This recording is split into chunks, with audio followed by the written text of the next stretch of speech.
This is my first live stream. Okay. I'm probably the only person up here. Okay. This is Teacher Sincerae. So hello. Okay. This is my first live stream. I was not even aware that I could do a live stream. I didn't think that I had enough subscribers, but apparently I do. Okay. And I do recall that there was a lady that I follow. I think I follow her. She's a woman that's older like I am, and she does a channel. Focuses mostly on racism, white supremacy. On her channel, she reads some books, and she started out with very small numbers. And I was thinking, this lady's not going to get many subscribers. She did in about, I was saying probably about 2 months, she had 1,000 because she would be live streaming late at night and everything. Okay. But yeah, this is Teacher Sincere, and I am live. Okay, so I don't know how long I'm going to be on here. It probably won't be an hour, but I just thought I would do. I had been planning that I want to go live on YouTube since I found out that I have enough subscribers, and I should be reading now, but this is my off day. It's Wednesday night here where I am here on the East Coast here in the United States, and I decided, why don't I go live? So I wanted to go live. Yeah, just there's a book I want to share with you, but just as a quick catch up for anybody that watches me regularly, if anybody's watching me, which I don't see anybody watching me. um, I'm almost finished with my book. My channel is a booktube channel, okay, and I'm almost finished with George S. Schuler's Black Empire. I have probably about 30 more pages. So I will be finishing this up, Black Empire. After I'm finished with that, I will start Black No More by George S. Schuler. Okay. George, not Schuler, but Schuyler. I keep saying Schuler, but Schuyler, George S. Schuyler. And so yeah, so what I'm doing for the rest of this year, I will be reading African American writers, maybe a two or three short classics, and Palestinian writers. So once I'm finished with these are library books. I plan to finish up what I'm currently reading. Another book I'm reading is Edith Wharton's The Age of Innocence, and this is the old cover from the 1990s movie. I think the movie was made in the late 90s, and I went to see it, and I can't remember much about it. Okay, with Michelle Pfeiffer, Daniel Day Lewis. And I will either, after I'm finished with Schuler's book, Black No More, I will either read Sahar Khalife's My First and Only Love, or I may read Edward Said's Out of Place. I haven't decided yet. Okay, but yeah, I still have two people watching. Okay, good. So if you're not new to my channel, my name is Teacher Sincere. I am an online English teacher. I started out teaching here in the United States as a sixth grade social studies and English teacher. Hello, hi, read your Bible. What is the Read Your Bible? But yeah, I started out as a sixth grade social studies and English teacher years ago, many moons ago. Okay, and I've taught here in the United States, in Botswana through Peace Corps, and also I have taught. Um, I've also taught um, in Turkey as well. Okay, and yes, I do read my Bible. Currently, I'm also reading Saint Augustine City of God, and I have probably about 80 pages. So yes, I do read my Bible. I read both religious and secular books. Okay, but what I wanted to do um, back a few years ago, I was really into reading young adult novels. I read all kinds of books. I read classics. I read books, international books. If you look at my channel, I read books internationally. I just read all over the place. I read both secular and religious books, Christian books, the church fathers, the Bible. I would like to read some more Islamic books. But yeah, but I do it all. But I was really into children's books, not young adult books a few years ago, and I was just went through a period of anything that was Scott Odell, American writer, young adult writer, Scott Odell. I'd read him. I just absolutely loved Catherine Patterson's "When Nightingales Weep," and I noticed that some of the young adult books were actually better than the adult books. Okay, so one that I accidentally ran across, and I can't remember where. I might have found it at the library. I think I got it at a school because for a while when I was not here in the United States, when I was teaching, I go to Turkey and teach, and I come back home. I substitute teach, and I think I ran across this particular book that I'm going to share at one of the schools where I subbed. I think either a middle school or elementary school. But the book is called Boris by Jaap Haar. This is the book, okay? And I finally I read it years ago, and it's more for older children. I would say middle school at least seventh, probably seventh grade. And Jaap Haar was a Dutch writer. Okay, he died. I don't know back. I looked it up, but I think in the '90s he did, and he wrote a lot of children's books. Okay, his real name was Jacob Everard Tahar. I think that was his name. So I really love this book. This book was it's set during the siege of Leningrad in World War II. And it was just really such a touching book about the main character, Boris, and his best friend. Okay. And I'll read the back of it. During the winter of 1942, when Russia was at war, bombs were falling on the city of Leningrad. 12-year-old Boris and his 14-year-old friend, Nadia, were struggling to stay safe. Despite the daily hardships they faced, the two children discovered that kindness could be demonstrated by friends and enemies alike. Okay, so I what I wanted to do was I wanted to read some of Boris, and I may read. I don't know. I may come back and do other live streams and go straight through the book. I don't know, but this is sort of like an experiment. Okay, and so yeah, hello everyone. Okay, all right. So I'm going to start reading because we're at a time of there's always a war going on, but we're at a time of war with things going on with what's going on in Gaza, and this book reminds me a lot, sort of what's going on, but not maybe as grim. Okay, so I'm going to start reading from Boris by Jaap Haar. And for those who just came in, once again, my name is Sincerae. I'm teacher Sincerae, and I live here in the United States. I teach online. I will teach online on the online platform. My students are mainly adults. I have one teenage student, but my students right now at this time are in the countries of Turkey, Brazil, Japan, China, and Iraq. Okay, and my students are mainly professionals, doctors, lawyers, engineers. I have a couple of housewives. Yeah. So, but anyway, but that's what I do. Since I cannot live abroad at this time, I have my mother's a widow. My mother's in her 80s. So what I do to make up for the fact that I can't go abroad at this time, I need to be here with her. I teach online. I've been teaching online now for like 9 years. Since I came back from Turkey the last time I taught there I came back in June of 2017, I think. Yeah. And since that time, I've been teaching online.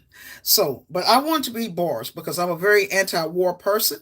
And this is a wonderful book. Even though for older children, it's a very touching book, and it's a very important book. And it's written by Jaap Haar, who was a Dutch writer. He wrote a lot of children's books. Okay. So I'm going to start reading, and I will go on for a while. Okay. All right. So this is Boris. Okay. All right. So this is chapter 1. Boris Makarenko, see, it's been a long day. Okay, Makarenko lay asleep. In the distance, the German guns roared. High explosives, incendiaries, and shells bombarded dying Leningrad, the city that was too proud and too courageous to surrender. It was December 1942. Boris Makarenko slept and dreamed. Nearly always it was the same dream. Cautiously, the long line of lorries zigzagged its way over frozen Lake Ladoga. Where were the safe places? Where were the cracks? It seemed that death rode with the convoy, hovering over the trucks as they labored with food and supplies toward besieged, starving Leningrad. Skidding wheels, cracking ice, splattering water, and the dark depths on the left. Zelensky and his co-driver were slowly drowning. Their heavy lorry had gone out of control as the ice cracked under the wheels. The bonnet had slipped between the ice floes. Slowly, very slowly, a precious crate of food disappeared into the icy water, then the lorry. The convoy traveled on. No one could stop to help. They had their orders. A lorry is a truck, okay? That's a British name for a truck. In the distance, the German guns roared. The first light of early morning began to show over the horizon. The freezing water was nearly over. In his dream, Boris was sitting beside his father. To the left, to the left, he murmured in his sleep. Father, drive to the left, to the left. He wanted to shout the words aloud, but his voice would not come. In his dream, he could see the set, calm face of his father through a kind of mist.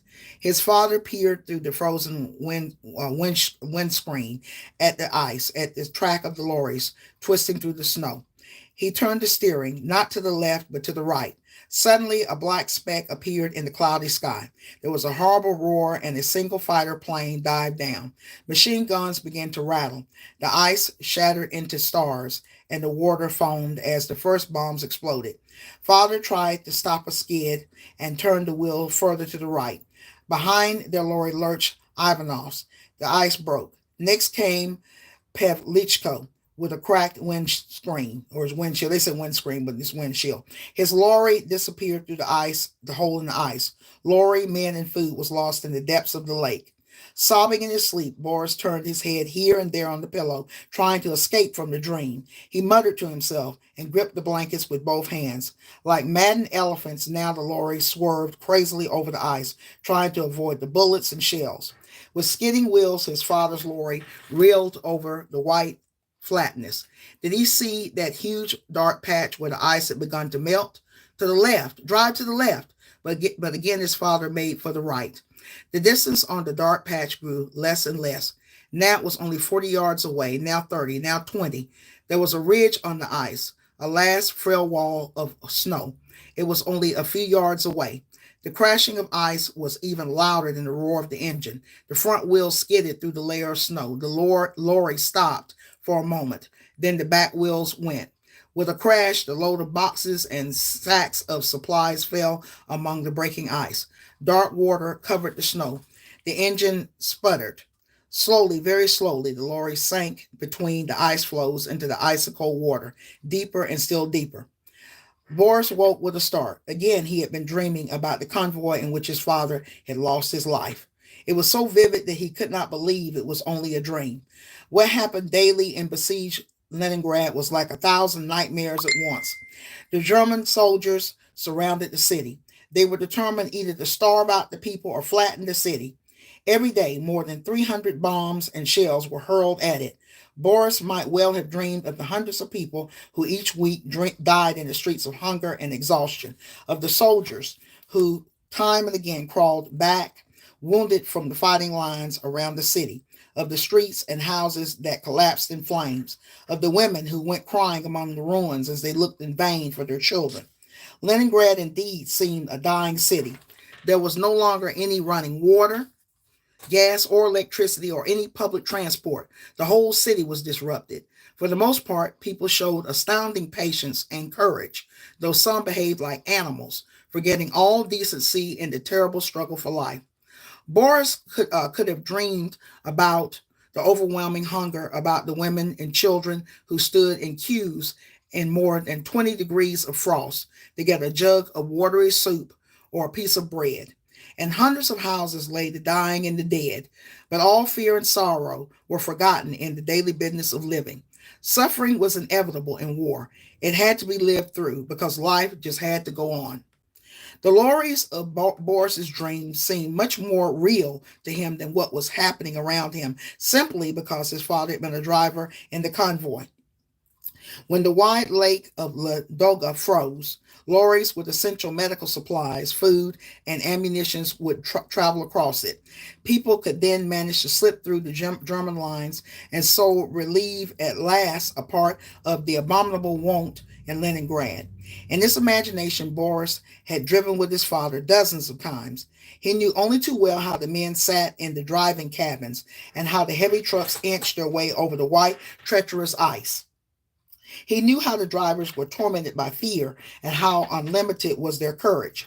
At the beginning of winter, when the ice was still not very thick, and in the spring, when it was beginning to thaw, the worry for his father's safety had been almost unbearable. At these times, the water would seep over the wheels of the loaded trucks. On every expedition, almost half of one convoy never came back at all. But still, the survivors set out again the following day.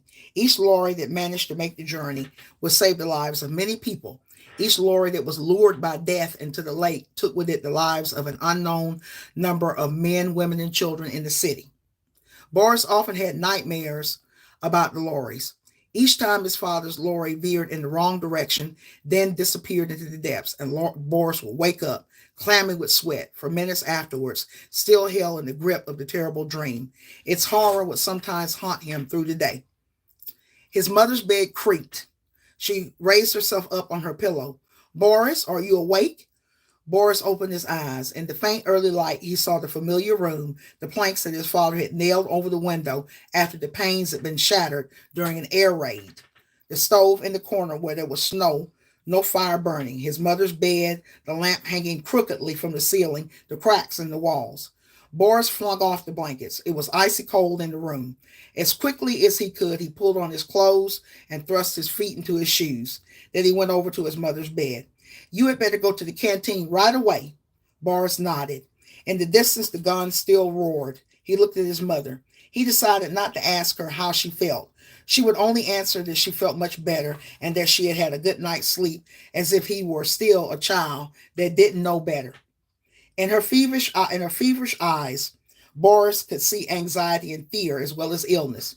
His mother was smiling at him, trying to pretend that she was quite well.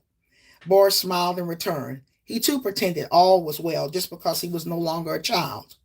Anyone, anyone who was 12 years old and had survived almost 2 years of the siege was certainly quite grown up. "Wrap up well." Boris nodded again. He looked at his mother's suffering face. There were little sores caused by lack of food. Little sores caused by lack of food on her right cheek and along her upper lip. Her gentle brown eyes were hazy, and in them he seemed to see a shadow. Was his mother going to die? "Shall I go and ask Dr. Kurov to come?" Boris asked this question from time to time, but his mother always shook her head. The doctor would not have any time. He must give all his attention to the soldiers who came wounded from the front lines and to the people hurt in the air raids. Against hunger and exhaustion, Dr. Kurov could not begin to fight, however much he wanted to. Hundreds of people died in that city every day. That was part of the price that Leningrad had to pay to keep her freedom.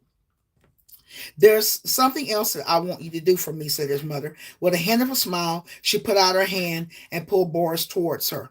"You must go and see Uncle Vanya and ask him if he will put your name on the list of children who are to be evacuated." Now, there was no doubt at all in Boris's mind that he could see death lurking in her eyes. "Boris, dear, it would be much better for you to get away from the city." "No," said Boris, "never." He knew that the lorries that traveled over Lake Ladoga with supplies sometimes took women and children back with them, but not for the most wonderful food parcel in the world would Boris travel in a lorry over that terrible water, over the dreadful weak patches of ice where his father had drowned. Not for the world would he drive over the frozen waters of the lake. And apart from his own terror, it was unimaginable that he should forsake his mother and leave her to die alone. "The war might last for years yet," said his mother. She tried to get up and look imploringly at Boris. "I want you to go. You must go." "And what will you do without me?" "I shall be all right." "Who will bring you food and water then?" "By the time you go away, I shall be quite well again." There was no point in arguing. Whatever happened, he would not go. To bring an end to the conversation, Boris leaned over and kissed his mother on the forehead. They looked at each other earnestly, both thinking their own thoughts. "Boris, is she going to die?" Does she want to get me out of the way so that she can die alone? Does she want to spare me the pain of seeing her die? His mother. Let him leave here. Oh God, don't let him stay in this city. Let him live. Boris was all she had now. She hadn't the strength to keep on living for his sake, but she was determined that he would not die for hers. Boris straightened his shoulders. I'll go and see if there is any food. Wrap up well, said his mother again. Boris put on his scarf and his fur cap. It was still quite dark. He took the lamp from the table and shone it into the dresser and shoved it and shone it into the dresser to find a pan. Is there anything I can do for you? His mother shook her head. Boris fastened his coat tightly, hoping that his mother was not watching him. He slipped his father's old army revolver into his pocket. It was good to feel something belonging to his father close to him. It gave him a bit of extra courage. From the door, he waved to his mother as if he were setting out for school on any ordinary day. She mustn't see how troubled he was, because that would make her more unhappy. With the pan under his arm, Boris went down the crumbling steps. All right, so this is chapter 2. The sounds of the city met Boris as he walked along the street, the pounding and scraping of picks and shovels as workers tried to clear heaps of rubble that had frozen fast in the snow, the marching footsteps of a company of soldiers, a radio car calling for volunteers for some other salvage operation, the distant wailing of a siren. But Boris didn't hear these sounds. He was thinking of his mother, who was perhaps going to die, and of the mothers of Peter, Sergei, Ivan, Vladi, and dozens of other children. They must get food. That was the first essential. Boris hoped very hard that this time he would manage to get a decent portion of soup at the canteen. The last time it had been much too small, but his protest hadn't done any good. The icy wind blew along the streets. Boris clutched his pan closer and pulled his cap further down over his ears. On the other side of the street stood the ghostly shells of bombed out houses, specters in the snowy gray light. He noticed an old man lying near a heap of rubble. A thin layer of snow had covered him during the night. He was dead. Boris tried not to look at him and not to think about him. Very soon, the big van would drive through the streets to take away his body and probably the bodies of hundreds of other people. When the bombardment of Leningrad had begun and he had first seen dead people lying in the streets, Boris had wept. Then his father had pulled him close to him and spoken to him earnestly. We must be brave, Boris. Every person in Leningrad must be brave. The courage that we will show will give courage to other people. And only with courage and still more courage shall we withstand the enemy.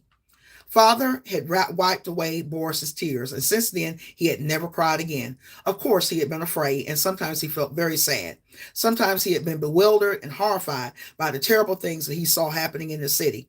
But he had never cried, not even when Zaretsky came to tell him that his father had died a hero's death for the sake of Russia and freedom. That had cost him the biggest effort of his whole life. Boris walked on, still thinking of his mother. He must go on living. Okay, so if anybody's up there, I'm reading Boris by Jaap to Haar. Okay, it's a book for children, older children. It's about set in Russia during World War II. Okay. Boris walked on, still thinking of his mother. She must go on living. What was the use of freedom if she was going to die? He must see that she got something to eat. The watery beetroot soup that they got from the canteen was not enough, even if he gave some of his own ration to his mother without telling her. He wondered how many times his mother had done the same for him. Boris, wait for me.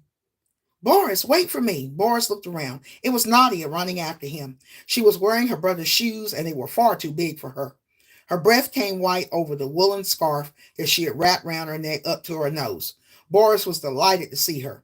Now he wouldn't have to walk all the rest of the long way to the canteen by himself. Nadia was 2 years older than he was, so perhaps he could talk to her about his mother. He would have liked to have made a joke about the size of Nadia's shoes. They were like boats on her skinny feet. But when he looked at her closely, he kept quiet. Nadia's face was dead white and tense, as if something dreadful had happened. Tears rolled down her cheeks onto her woolen scarf. Was she really crying, or were the tears caused by the cold, icy wind? Boris didn't ask her anything. Together they walked along the path dug out between the snow-covered ruins of the houses. I hope we get something really nice to eat today, said Boris. He tried hard to think of something that would cheer Nadia up, but he couldn't think of anything. It will be beetroot soup again, said Nadia. We won't get anything else for a few days yet until the lake has frozen hard enough to bear the weight of the lorries. Well, a few days is not very long, said Boris. He peered at Nadia from under his furry cap. Her face was so forlorn. A few days will really go very quickly, said Boris again.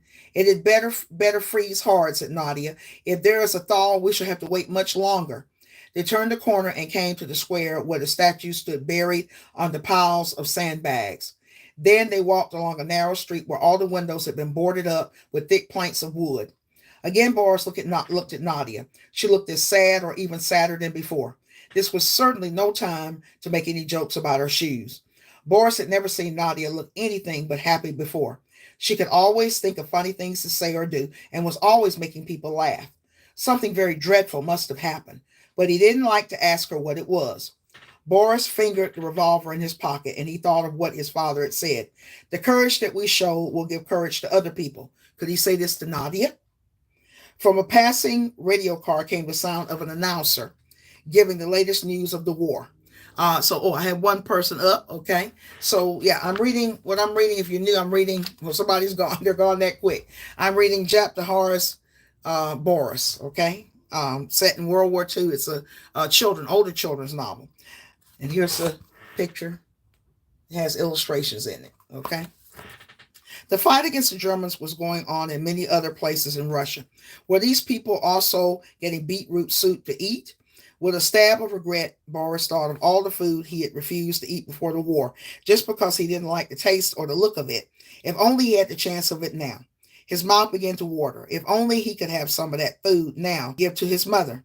I'm going to be a soldier, he said to Nadia. It was better not to think about eating because that made you twice as hungry. When you are grown up, the war will be over, said Nadia. A little smile appeared on her strained face. I hope not, muttered Boris. He wanted to fight the Germans who had killed his father. It was their fault that thousands of people were dying in Leningrad, that the cheerful houses were lying in ruins, that everyone was hungry. I want to be a doctor, said Nadia. I thought you wanted to act in film, said Boris. Nadia shook her head but said nothing. She seemed to be lost again in her own thoughts. They walked past a big church. The old women carrying a cross were struggling arm in arm up the icy steps in front of it. Were they going to pray to God to help Leningrad? Were they going to pray for peace? Do you believe in God? Nadia asked Boris. No, said Nadia. She sounded so fierce that Boris still didn't dare to ask her what was wrong. His mother had always told him that God cared for everyone, but why did he not do something to bring an end to all this misery? That they came within sight of the canteen. The queue of waiting women and children were not as long as on some days. It would be their turn in an hour or so. Slowly they moved forward. Nadia seemed very impatient. She kept looking nervously about her as if there was someone she was afraid of among the people who waited. What is it? Asked Boris. Shh, said Nadia angrily. She clutched her ration card tightly in her hand. It was almost their turn now, but she didn't move forward. In spite of the cold, her face was still as white as death. Come on, next please. Now, come on, next please, called the man who was ladling out the soup. Nadia still hesitated for a moment. She looked timidly at the canteen workers, and she still didn't give up her ration card. Boris saw her hands were trembling. Has your card been marked? Has your card been marked? Go on, murmured Boris. He gave Nadia a little push. At last she took a step forward. She gave her card to a man who stamped it, his hand raw and red with cold. 4 portions, called the man. Boris leaned over to see how full they filled Nadia's pan. She got 4 brimming ladlefuls, and it looked as if the soup was thicker than usual that day. There seemed to be pieces of meat in it and bits of potato, too. Was Nadia pleased with her big portion? Boris could not tell. With an expressionless face and cast down eyes, she went quickly out again. She held the pan close to her as if she was frightened that someone was going to take it from her. Now it was Boris's turn. Anxiously, he watched the ladle slip into the soup. A shiver of disappointment ran through him when it came out again. It was not quite full. Boris looked imploringly at the man, but he was afraid to say anything. The second ladleful was a bit bigger, but it was not full to the brim. Tears sprang into Boris's eyes. My mother is ill, he whispered. Next one, called the man with the rubber stamp, and the woman behind Boris pushed him aside. Slowly he went outside, where Nadia was standing waiting for him. Did you manage to get any extra? Asked Nadia. Boris shook his head. He could not trust himself to answer because of the lump in his throat. Then he looked at Nadia and was surprised to see that she was smiling at him. It was the first time that day he had seen her look happy. Bring your pan over here, she ordered. She took off the lid of her pot and poured some of the soup into Boris's. But, but, Nadia, said Boris in astonishment, what are you doing? Be quiet, said Nadia. She looked around to make sure nobody could hear her. You must tell no one, she said quickly. You must not say a word. Don't even tell your mother that I have given you some of our food. If you do, something terrible might happen to us. But why? Asked Boris, not understanding. Do you remember Stipulav? Whispered Nadia.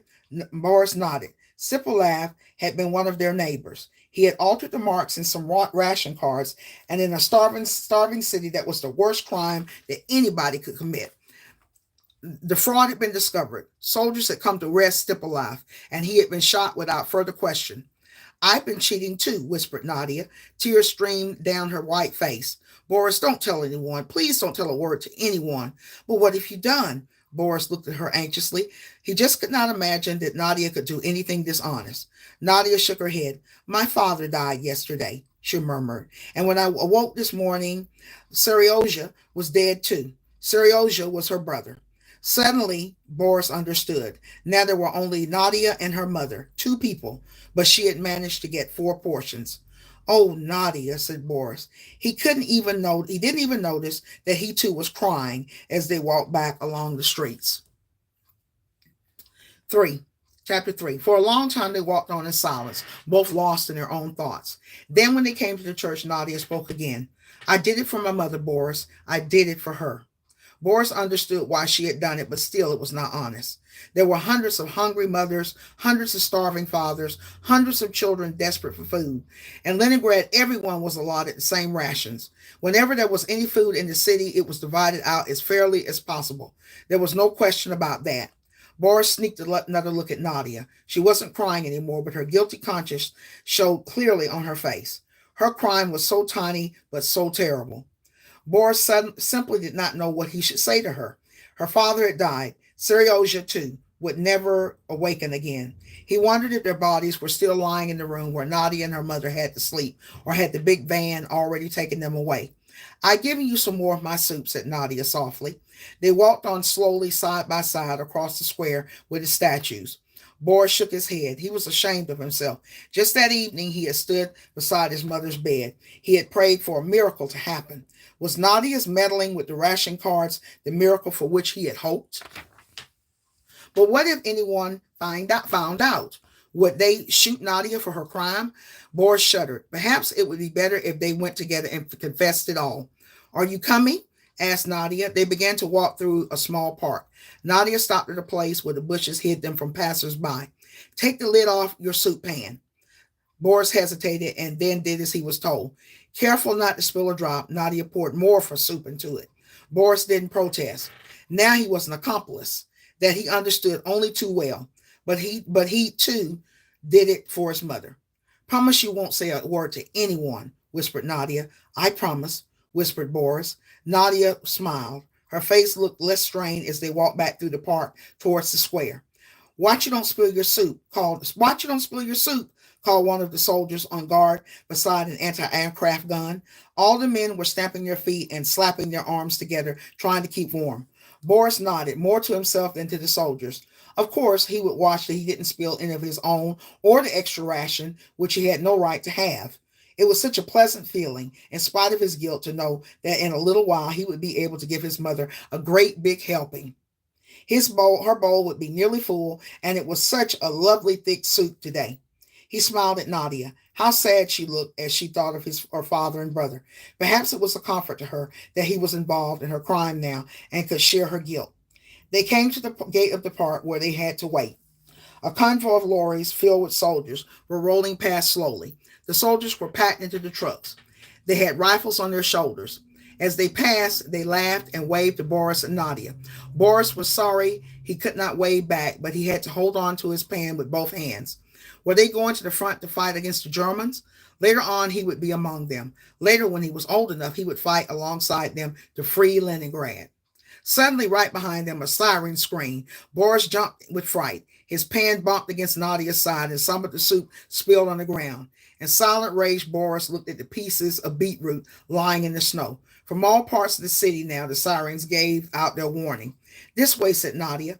On the corner of the square was a notice saying where the nearest shelter was. People were running across the square in all directions. The soldiers in the anti-aircraft artillery unit frantically got their guns in position. Nadia began to run, and Boris jogged after her. But with each step, the soup slopped against the lid. It kept on spilling. Not so fast, he called after Nadia. The convoy of lorries did not stop. The last lorry in the line was now passing them. Don't be afraid. We'll get them this time, shouted a young soldier with his helmet tipped carelessly over one ear. Boris was not afraid. After all, the sirens had sounded in Leningrad hundreds of times before. The only time he was afraid was that he might lose another drop of soup. The only thing he was afraid of was that he might lose another drop of soup. It will be all right, said Nadia. She seemed to be trying to hold her breath as if that would somehow stop her spilling even a drop of her soup. As quickly as they could manage it, they scuttered over the street toward the shelter. Then 100 things seemed to happen at once. First, Boris heard a high-pitched drone coming at them from the side. In a flash, he saw a German plane diving towards them through the clouds. An old woman was struggling across the square from the other side. A mother with two children was desperately looking for a place to shelter. Quickly, quickly, shouted Nadia, her voice breaking. They ran back towards the park. Machine guns began to rattle. Everywhere, people rushed this way and that, looking for a place to hide. Some threw themselves flat on the street. Quicker, Boris, sobbed Nadia, but Boris was still concentrating on his soup. He pressed down the lid with his thumb while he ran awkwardly after Nadia. The sound of the aeroplane's engine was deafening now. It was directly overhead. Nadia swerved to the left and tried to shelter behind the low wall of the park. There was an ear-splitting explosion. Boris felt himself lifted up. Then he was thrown to the pavement with the blast. My soup, thought Boris, half dazed, as he fell heavily on the hard ground. There was a deathly silence. It seemed as if the whole world was breathlessly waiting. Stiff with fright, Boris lay in the snow with his eyes tightly shut. Then slowly the sound of the aeroplane faded in the direction of Neva. As if in a dream, Boris heard running footsteps. Orders were rapped out, and then someone in the square shouted for help. Rotters, hooligans, murderers! A man shook his fist at the sky in helpless rage. There was the sound of a woman crying and groans from those who had been wounded. The running footsteps came nearer. Boris was aware of someone bending over him. Are you all right? Said a voice. Slowly, Boris opened his eyes. A soldier from the anti-aircraft division was leaning over him. Do you feel any pain? Are you wounded? Still dazed with shock, Boris shook his head. Then he saw Nadia clambering to her feet a few yards away. She had a big black mark on her face where her head had hit the ground. Her stockings were all torn. She brushed the snow and sand off her coat. She looked as if she was walking in her sleep. Boris, Boris, oh, Boris, she murmured. She saddeningly looked very small and helpless, standing there in the snow. She just stood and stared at the ground. Then Boris understood what she was looking at. Her pan, overturned, lay there in the snow. The soup had spilled all over the ground. Pieces of beetroot, scraps of meat, and lumps of potato lay there wasted. Again, Boris looked at the soldier and then at his own pan. It lay empty where it had fallen, its contents also scattered in the snow. He pulled off his mittens and tried to pick up some of the pieces of food. Let it be, lad, said the soldier gently, but Boris crouched sorrowfully in the snow. He didn't look up because he didn't want the soldier to see that he was crying. Nadia came and sat beside him. Without saying a word, she put her arm around his shoulder. In spite of all the terrible confusion, the soldier paused and looked at the children. He saw the precious soup seeping into the snow. It was a tragedy, but a small one. Because he was a soldier, he could not let routine be upset by such a trivial event. Soldiers had seen much greater tragedies in starving Leningrad. Too bad, kids, he said, but a lot of worse things have happened in the world. Then he strode off toward the square where the people who had been hurt were still crying for help. Come on, Boris, said Nadia. She picked up the pans, helped Boris to his feet, and pulled him in the direction away from the square. She thought they would go home the long way round. It was bad enough to know what was happening in the square without having to see it. They were both still suffering from shock as they walked through the park carrying their empty pans. They were both wondering if this was a punishment for having been dishonest at the canteen. But if it was their punishment, why had all the people in the square and the convoy of soldiers been bombed too? Boris felt dull and empty as he dragged himself along. What was he to say to comfort his mother when he came back empty handed? Never mind, Boris, said Nadia. I know another way to get some food. Her words were so unexpected and so unbelievable that Boris stood still. I'll tell you in a minute, said Nadia, because she was not quite sure if Boris would be willing to take part in her dangerous plan. Coming down the street towards them was a group of salvage workers, both men and women. They were on their way to the place where the bomb had fallen. All right, so okay, so I sort of planned to read 3 chapters anyway, but but some of the young adult books are quite good. So if you are a book lover, read young adult novels, young adult or we say YA novels. I would say probably some of the older ones are better because I've glimpsed some young adult novels that are newer, but probably if you read like older ones or like Newbery honor books or Newbery books that have the Newbery books that are the Newbery Award books. Those are some of the best ones. And yeah, but I guess I don't have anybody watching. I'm just talking, talking. Sometimes it's happened if you're just a small channel and stuff. But yeah, I read Jaap de Haar's the first 3 chapters in Jaap de Haar's Boris. Okay, a young older children's, maybe not YA, but older children's book. Probably qualifies as YA though. Okay. But so I wish someone was up, I could interact with you more. I see some people asking me how saying how's my day going. It's going well. So yeah. But I think I will end here. It's been almost an hour and I planned only to do this. It's after 10 p.m. where I am. And I thought I would just end it here. Okay. But if you did listen a little bit, thanks for listening. This is my first live stream on YouTube. Okay. And I probably will continue with Boris. I haven't decided yet, but and I'm not sure. They say on YouTube that the live streams, when you have a small amount of subscribers, I only have 450, that they are archived. So I'll see how it works. Okay. But I'm going to end here. Okay. So I hope you enjoyed my first live stream, Teacher Sincerae. So thanks again for watching, even if it was only for a couple of seconds.